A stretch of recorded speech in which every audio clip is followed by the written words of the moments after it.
Praise lord. వాక్యంలోకి వెళ్లే ముందు ప్రార్థించుకుందాం. స్థుతులకు ఆశ్రయుడైన దేవానికి వందనములు నైనా ప్రభ. సర్వోన్నతమైన స్థలములలో కొనియాడబడుచున్న దేవానికి స్తోత్రాలు, నీకు వందనాలు నైనా. గడిచిన కాలమంతా మమ్మల్ని కాచి కాపాడి సజీవ రెక్కలలో ఉంచినందుకు నీకు స్తోత్రాలు నైనా ప్రభ. ఈ పండుగ దినాలలో నేను ప్రభ మమ్మల్ని క్షేమంగా ఉంచినందుకు నీకు వందనములు నైనా. నైనా ప్రభ, వాక్యము విని వాక్యం ద్వారా అనుసరించే ధన్యతను దయచేయమని అడుగుచున్నాం ప్రభ. వినుచున్న వారికి, చూచుచున్న వారికి, ప్రతి ఒక్కరికి మారు మనసును దయచేయమని అడుగుచున్నాను తండ్రి. ఆమేన్.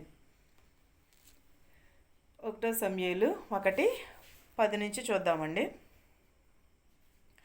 బహు దుఃఖ క్రాంతులై వచ్చి యెహోవా సన్నిధిని ప్రార్థన చేయుచు బహుగా ఏడ్చుచు, సైన్యములకు అధిపతియగు యెహోవా, నీ సేవకురాలైన నాకు కలిగియున్న శ్రమను చూచి నీ సేవకురాలునైనా నన్ను మరువక జ్ఞాపకము చేసుకుని నీ సేవకురాలునైనా నాకు మగపిల్లను దయచేసిన ఎడల వాని తల మీదకి క్షౌర కత్తి ఎన్నటికీ రానియక వాడు బ్రతుకు దినములన్నిటను నేను వానిని యెహోవాకు నీకు అప్పగింతునని మ్రొక్కుబడి చేసి యెహోవాకు నీకు అప్పగింతునని మ్రొక్కుబడి చేసుకునేను.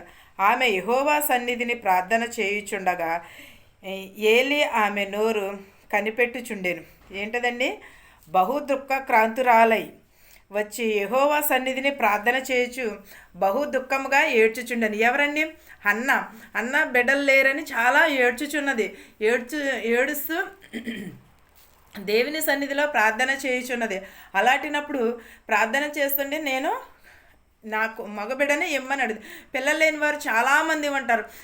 కొన్ని ప్రార్థన చేస్తూ ఉంటారు, కానీ ఇస్తాడు దేవుడు, కానీ ఆలస్యం. కానీ ఈలోపు మనం ఏమి చేయాలంటే మారు మనసును కలిగి ఉండాలి. మనం ఏం చేస్తామంటే, దేవుడు నాకు పిల్లలు ఇవ్వలేదు, నాకు పిల్లలు లేరు, 99 సంవత్సరాల తర్వాత షారా పిల్లలను కనలేదా? అలాగే ప్రతి ఒక్కరికి కూడా ఎలిజబెత్కి కూడా ఇచ్చాడు కదండి దేవుడు వృద్ధాప్యంలో ఉన్నప్పుడు. అలాగే దేవుడు ప్రతి ఒక్కరికి ఇస్తాడు, కానీ ఆలస్యం చేస్తాడేమో, కానీ అలక్ష్యం మాత్రము చేయడు. ప్రతి ఒక్కరికి ప్రతిఫలం ఉంటుంది, కానీ ఈలోపు మనం ఓర్పును కలిగి ఉండాలి. మనం దుఃఖ కాంతులమై దేవుని సన్నిధిలో ప్రార్థన చేయాలి. ప్రార్థన విడవక దేవునికి కృతజ్ఞతాస్తుతులు చెల్లించుకుంటూ మనవపూర్వకంగా దేవునికి ప్రార్థన చేయాలి. హన్నా చాలా ప్రార్థనా పరురాలు. హన్నా చేసిన ప్రార్థన హన్నా కానండి. ఎస్తేరు కూడా చాలా జ్ఞానము కలిగిన స్త్రీ. బైబిల్లో చాలామంది సేవకురాళ్ళు ఉన్నారు, చాలామంది దైవభక్తి కలిగిన స్త్రీలు ఉన్నారు, దేవుని యందు కొనియాడబడిన స్త్రీలు కూడా ఉన్నారు. ప్రతి ఒక్కరును కూడా ఉన్నారు చాలామంది. మనము కూడా వారితో పోలి మనము నడుచుకోవాలి. ప్రతి ఒక్కరు స్త్రీ కానీ పురుషు కానీ వారితో కలిసి నడవాలి. ప్రతి ఒక్కరు స్త్రీ కూడా ప్రార్థనా జీవితమును కలిగి ఉండాలి. ప్రతి ఒక్కరు దుఃఖాక్రాంతురై ఉండాలి.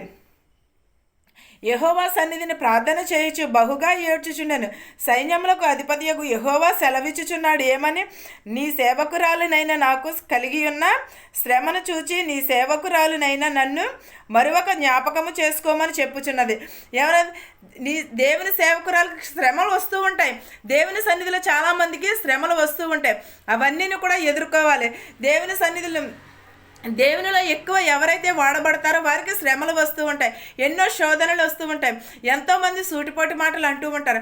అలాంటినప్పుడు దేవుని సన్నిధిలో నిలిచి మనము ప్రార్థనను మాత్రమే చేయాలి. ఆమె యెహోవా నీకు అప్పగింతునని మ్రొక్కుబడి చేసుకొనెను. ఆమె యెహోవా సన్నిధిని ప్రార్థన చేయుచుండగా ఏలీ ఆమె నోరును కనిపెట్టుచుండెను. ఏమి ప్రార్థన చేయుచున్నదా అని ఆమె నోరు వంకే ఏలియా చూస్తున్నాడు. ఎలా చేస్తుంది ప్రార్థన? మనం కూడా ఎవరైనా ప్రార్థన చేసుకున్నప్పుడు కూడా అలాగే చూస్తూ ఉంటాం కదండి. హన్నా చాలా ప్రార్థనా పరురాలైన స్త్రీ. హన్నా దేవునితో కొనియాడబడిన స్త్రీ. హన్నా తన ఆత్మను దేవుని సన్నిధిలో కుమ్మరించి ప్రార్థన చేసిన స్త్రీ హన్నా. మనము హన్నా వల్లే, ఎస్తేరు వల్లే మనము కూడా జ్ఞానమును కలిగి మనం కూడా ప్రార్థన చేయాలి. ప్రతి ఒక్కరమును కూడా హన్నా దేవుని జ్ఞాపకము చేసుకున్న స్త్రీ. ఆమె తన కుమారుని యెహోవాకు ప్రతిష్ట చేసినది ఎవరంటే హన్నా. మనము కూడా మన బిడ్డలను ఎవరమైనా సరే ఒప్పుకుంటామా? దేవుని సన్నిధి మనం ఇది చేయాలి అది చేయాలి అని అనుకుంటాము, కానీ మనం ఎప్పుడైనా దేవుని సన్నిధికి వాడబడాలి నా బిడ్డలు, లేకపోతే నా బిడ్డ డాక్టర్ అవ్వాలి, నా బిడ్డలు కలెక్టర్ అవ్వాలి, ఇది ఆలోచిస్తాం. కానీ మనం దేవుని సన్నిధిలోని మనం ఎలా పెంచుతున్నాము? దేవుని యందు భయభక్తులు కలిగి పెంచుతున్నామా? లేకపోతే మన బిడ్డలకు మంచి ఈవులు ఇస్తున్నామా? వాక్యాన్ని నేర్పుతున్నామా? లేకపోతే ఏమి ప్రార్థనా జీవితంలో నేర్పుతున్నామని ఎవరైనా అనుకుంటారా? కానీ హన్నా అయితే ఏం చేస్తుంది? ఒక మెగబిడ్డను దేవునికి ప్రతిష్ఠిత చేసినది. మనమైతే మనం ఏం చేస్తాం? నా కొడుకు ఎలా కావాలి, లేకపోతే నా కుమార్తె అలా కావాలి అని అనుకుంటాము. కానీ మనం ఎప్పుడూ కూడా దేవుని సన్నిధిలో కానీ దేవునికి సేవకు ఇవ్వాలని కానీ ఆలోచించుకుంటూ ఉంటామా? కానీ దేవుడు కూడా అలాగే కొనియాడబడి ఉన్నాడు కదండి. దేవుడు మనుషుల దయందును దేవుని దయందును వర్ధిల్లుచుండేనని చెప్పుచున్నాడు. మరి దేవునితో మనం పోల్చుకుంటే ఏ పాటి వారు దేవుడిని కూడా అలాగా ఇవ్వకపోతే చాలామంది కూడా ముందంటారు, నాకు ఇంతమంది పిల్లలు కదా, నీకు ఇచ్చేస్తానులే పిల్లలు లేని వారితో అంటూ ఉంటారు. కానీ కన్నా తర్వాత వారి పేగు బంధము విడవలేరు. అలాగే దేవుని దయందును మనము బిడ్డల దయందును మనుషుల దయందును యేసుక్రీస్తు వారు ఎలా అయితే వర్ధిల్లి ఉన్నారో మన బిడ్డలను కూడా అలాగే దేవుని యందు కొనియాడబడాలని, ప్రతి ఒక్కరిని కూడా దేవుని భయభక్తిలో పెంచాలని అడుగుచున్నారు. ప్రతి ఒక్కరికి కూడా మనం పిల్లలు లేరని చాలా బాధపడుతుంటారు, దుఃఖాక్రాంతులై ప్రార్థన చేయుచున్నారు. కానీ ప్రతి ఒక్క దేవుడు ఆలస్యం చేస్తాడేమో కానీ ఎప్పుడు కూడా నిర్లక్ష్యం చేయడు. కానీ నిర్లక్ష్యం జరిగినదని దాని వెనకాల ఎన్నో కొన్ని అద్భుతములు జరుగుతాయి. ఈ వాక్యమును మీకును మాకును మనందరికీ తోడయ్యుండును గాక. ప్రార్థించుకుందామండి. స్తుతులకు ఆసీనుడైన దేవా, నీకు వందనములు నాయన ప్రభు. కృపగల దేవ, దయగల మా తండ్రి, నీకు కృతజ్ఞతాస్తుతులు చెల్లించుకొనిచున్నాను నాయన ప్రభా. గడిచిన కాలం అంతే మమ్మల్ని కాచి కాపాడినందుకు నీకు వందనాలు నాయన. మా శత్రువుల్ని మిత్రువుల్ని దీవించమని అడుగుచున్నాం ప్రభా. ధనుకులనేమి భేదాలనేమి దీవించమని అడుగుచున్నాం ప్రభా. వృద్ధాప్యంలో ఉన్న వారిని దీవించమని, యవనస్తుల్ని రాళ్ళని నాయన ప్రభ, విధవరాలని ప్రభ, యవనస్తుల్ని ప్రభ, బాలికలని బాలింతలని గర్భిణీ స్త్రీలని ప్రభ, ఆపరేషన్లు చేయించుకుని హాస్పిటల్లో ఉన్నారు ప్రభ, వారిని కూడా ముట్టి స్వస్థపరచమని అడుగుచున్నాం ప్రభ. ప్రతి ఒక్కరి బిడ్డని దీవించమని అడుగుచున్నాం ప్రభ. బస్సులో వెళ్చిన, రైల్లో వెళ్చిన, హెలికాప్టర్లో ప్రయాణం చేయించిన వారందరినీ ప్రభ సురక్షితంగా వారి గృహాలకు చేర్చమని అడుగుచున్నాం ప్రభ. ఈరోజు నేను ప్రభ ఎంతోమంది పండుగలు చేసుకుంటున్నారు ప్రభ. వారి పండుగలో ఏ ఆటంకమును ఏ శాతాను శోధనను రాకోకుండా ప్రభ జరిగించుకున్నటకు సహాయం చేయమని అడుగుచున్నాను నాయన ప్రభ. ప్రతి ఒక్కరి కుటుంబంలో శాంతిని సమాధానమును దయచేయమని అడుగుచున్నాము నాయన ప్రభ. శుభకార్యాలు చేసుకుంటున్న